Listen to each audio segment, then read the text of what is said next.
ሰላም ቅዱሳን እንደምን ዋላችሁ እንደምን አረፈዳችሁ። እንግዲህ ወደ መጨረሻው ያገመገምን የዛሬውን ደግሞ አምስተኛውን ቀን ይዤላችሁ መጥቻለሁ። እስካሁን እንደሰማችሁት እንደተባረካችሁበት ራሴንም እየባረኩኝ ማለት እግዚአብሔር ራሱ መንፈስ ቅዱስ እያስተማረኝ እየመራኝ እያሳደገኝ እናንተም እንዲሁ እየተማራችሁ እያደጋችሁ ቆርጣችሁ እንደተነሳችሁ ተስፋ አድርጋለሁ። እግዚአብሔር ጸጋውን ስለሚያበዛልን እጅግ አድርጌና አመሰግነዋለሁኝ። እንደገና ሜለን ነኝ ከኢስቨል ካሊፎርኒያ። ዛሬ እንግዲህ በአምስተኛው ቀን ደግሞ እንታዘዝ በሚለው ለየት ባለ መንገድ ወይም ደግሞ እስካሁን ስለ ብዙ ታሪክ ተምረናል።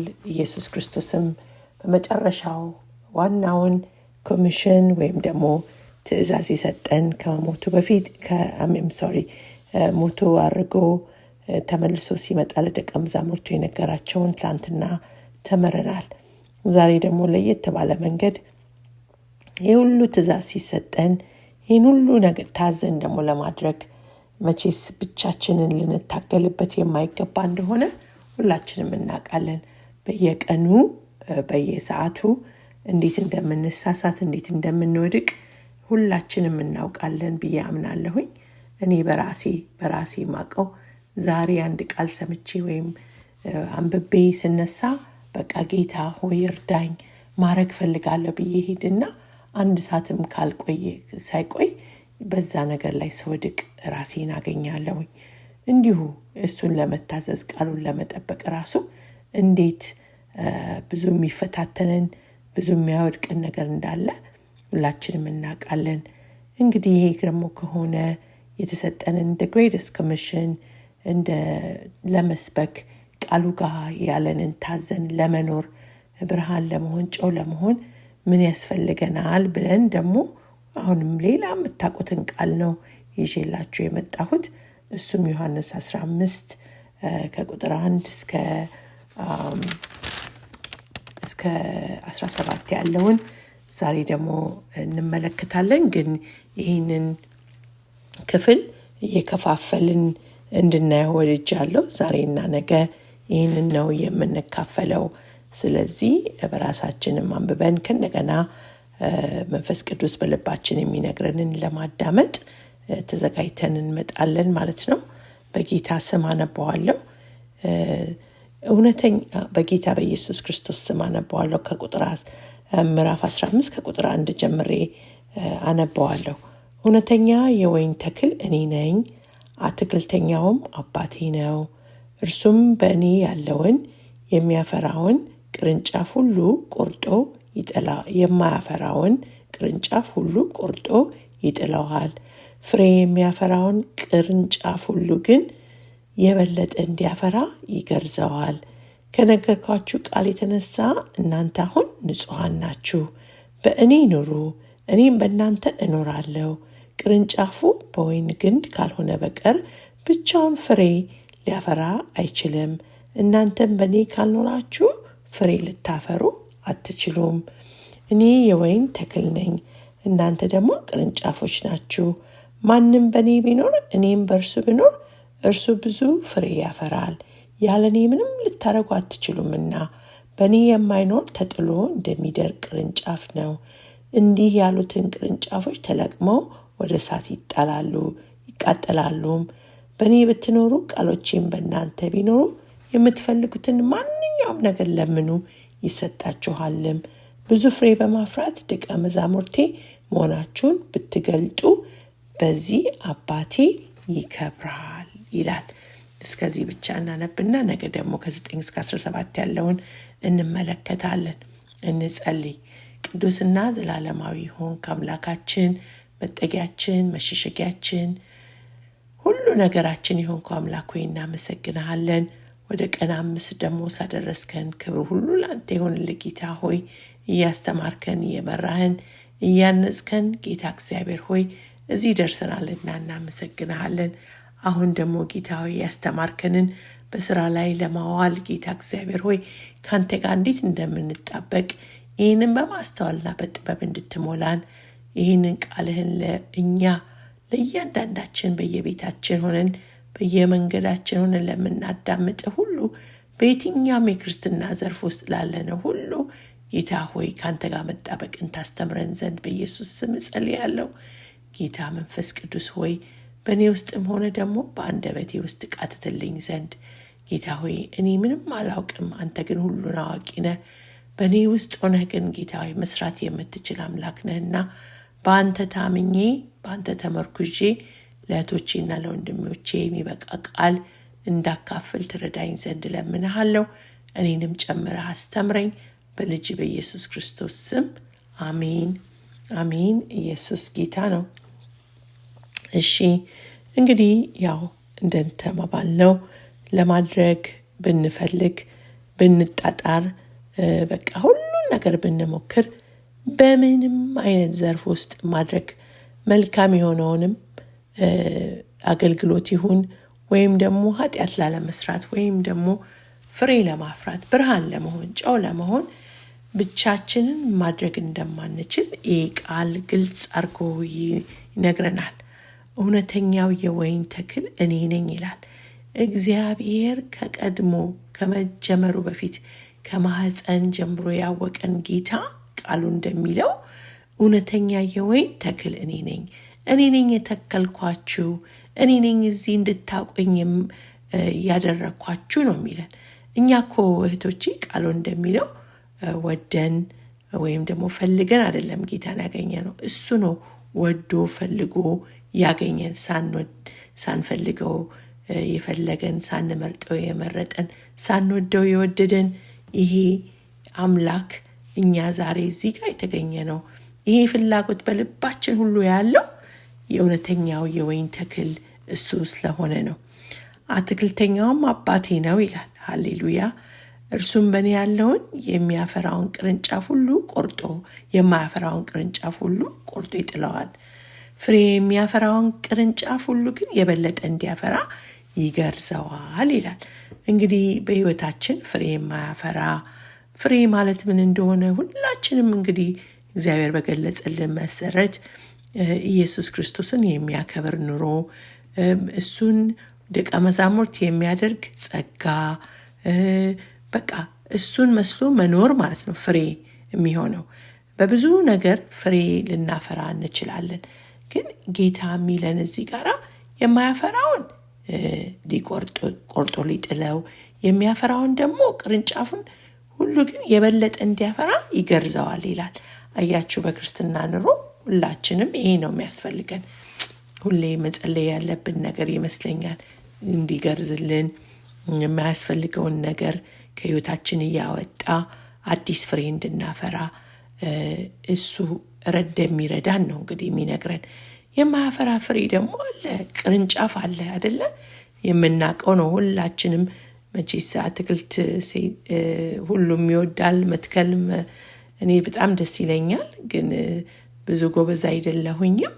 ግን በጣም ፍሬ ሲያፈራ ማየት ወይም አበባ ተክሎ ፍሬ ተገርዞ አዲስ አበባ ወይም ጽጌረዳ ሲያበቅል ማየት ደስ የሚል ነገር ነው። በዛም መንገድ ብናየው ማለት ነው። ነገር ግን በሕይወታችን የክርስትና ጉዞ ታቆታላችሁ ብዬ አምናለሁ።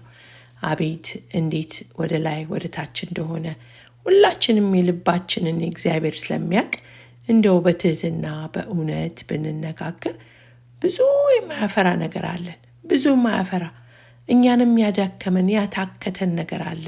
እህቶቼና ወንድሞቼ፣ ይህ ሁሉ የሚያዘንን ጌታ ማድረግ ያቃተን የማያፈራው ቅርንጫፍ ብዙ ስላለ ነው በሕይወታችን። ዛሬ የጌታን ቃል እንዳንሰብክ፣ ደቀ መዛሙርት እንዳናደርግ፣ እንዳንከተል ወይም እንድንሰንፍ ወይም ደግሞ ጎበዝ ታታሪ የማያደርገን ነገር ምን ይሆን? እህቶቼና ወንድሞቼ፣ ይህንን ቅርንጫፍ የማያፈራውን ቅርንጫፍ ሁሉ ቆርጦ ይጥለዋል ይላል። ይህንን ሁሉ ለማድረግ ግን በእኔ ኑሩ ይላል። በእኔ ኑሩ ከነገርካችሁ ቃል የተነሳ እናንተ አሁን ንጹሐን ናችሁ። በተማርነው ቃል እኛ ንጹሕ ነን፣ በመስቀሉ ንጹሕ ነን ማለት ነው። በእኔ ኑሩ፣ እኔም በእናንተ እኖራለሁ። እንዴት ነው በጌታ የምንኖረው? ስንጣበቅ ከእሱ ጋር የሙጥኝ ብለን ስንቀርበው በየፈቀደልን መንገድ አይደለም። ክርስትና መቼስ ቁጭ ብሎ ብቻ ማደግ አይቻልም። በፈጠረልን ህብረቶች ቤተ ክርስቲያናችን በዛ መንገድ ከጌታ ጋር መኖር እንችላለን ማለት ነው። እኔም በእናንተ እኖራለሁ በልባችን ሲኖር ደግሞ በቃ መልካምን ነገር እናፈራለን ማለት ነው። ቅርንጫፉ በወይን ግንድ ካልሆነ በቀር ብቻውን ፍሬ ሊያፈራ አይችልም። ይሄ መቼም በጣም ሲምፕሊሲቲ ያለው ቃል ነው። ምንም ማብራራት የሚያስፈልገው ነገር አይደለም። ከጌታ ርቀን ፍሬ ልናፈራ አንችልም። ከዋናው ሶርስ ነው ሰው ልጅ ፍሬ ሊያፈራ የሚችለው። እኛ ደግሞ የክርስትና ህይወታችን ንጹህ የመንፈስ ቅዱስ ፍሬዎች ልናፈራ የምንችለው መታዘዝ የምንችለው ከእርሱ ጋር ስንጣበቅ ነው።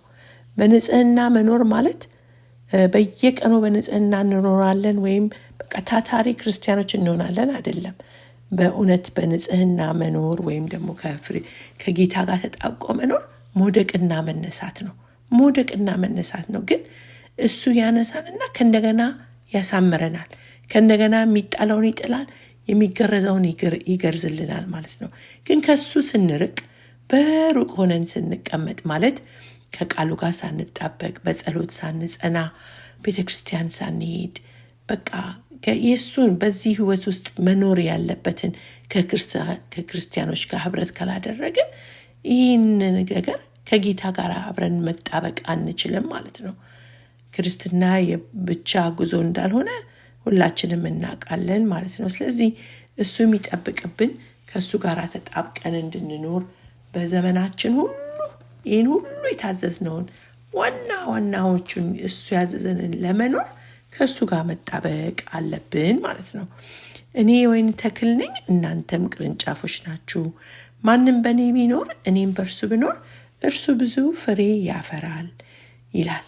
አዎ ኢየሱስ በእኛ ላይ ከኖረ ፍሬ ማፍራታችን እርግጠኛ ነን ማለት ነው።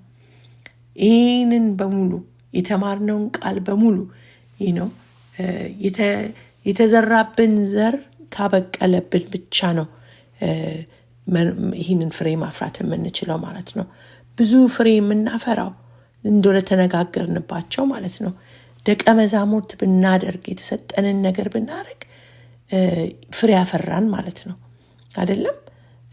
ወይም ደግሞ በቃ ልጆቻችንን እንኳን ሳይቀር በትክክል ስናሳድግ ከሱ ጋር ተጣብቀን በሱ ቃል፣ በሱ ትእዛዝ፣ በሱ ኮማንድመንት እንኳን ስናሳድግ ብዙ ፍሬ እንዳፈራን ይቆጠራል ማለት ነው። ግን ለኛ ለአሁኑ ለምናጠናው ፐርፐስ እንታዘዝ ላልነው ብቻችንን ስለሞከርን ፍሬ እናፈራለን ማለት አይደለም።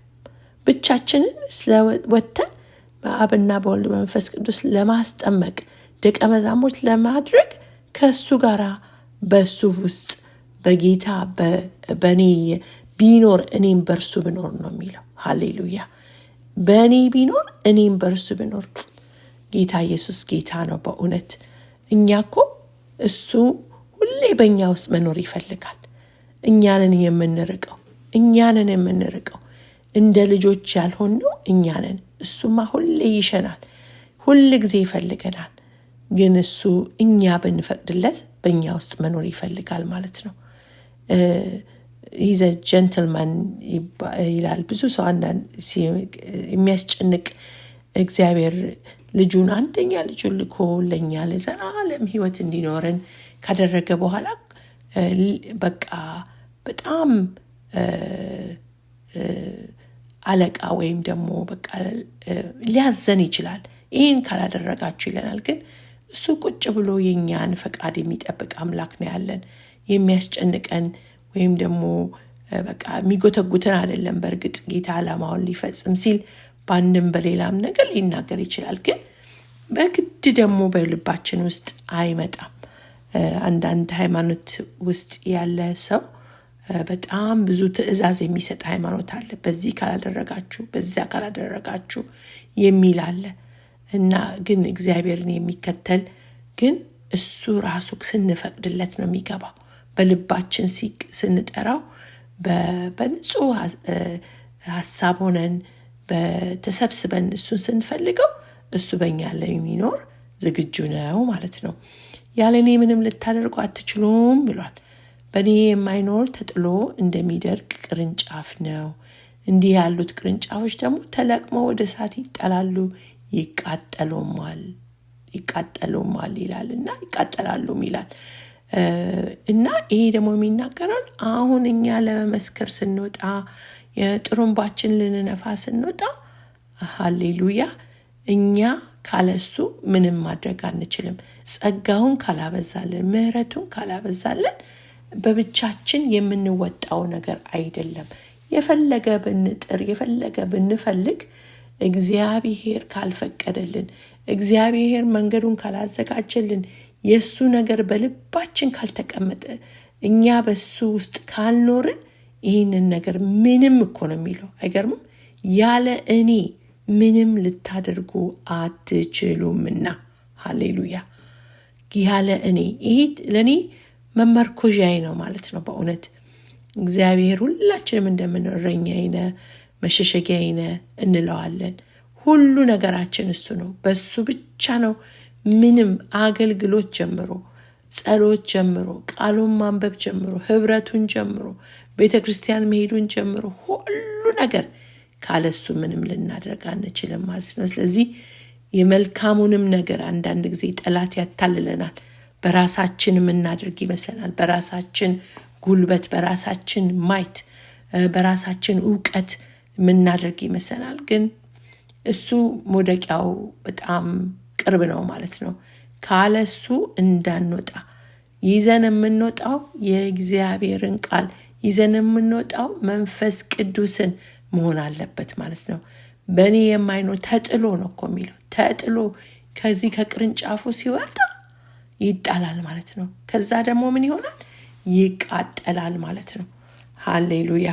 እግዚአብሔር ከዚህ ይጠብቀን። ከሱ ውስጥ ምንወጣ እንዳንሆን፣ ከሱ ቅርንጫፍ ውስጥ ወይም ከሱ ከግንዱ የተጣበቅን እንድንሆን፣ አጥቶ እንዳንጣል ነው የምንናገረው ነገር በረከት እንዲኖረው በዚህ መንገድ ብቻ ነው ማለት ነው። በእኔ ብትኖሩ ቃሎቼም በእናንተ ቢኖሩ የምትፈልጉትንም ማንኛውም ነገር ለምኑ ይሰጣችኋልም።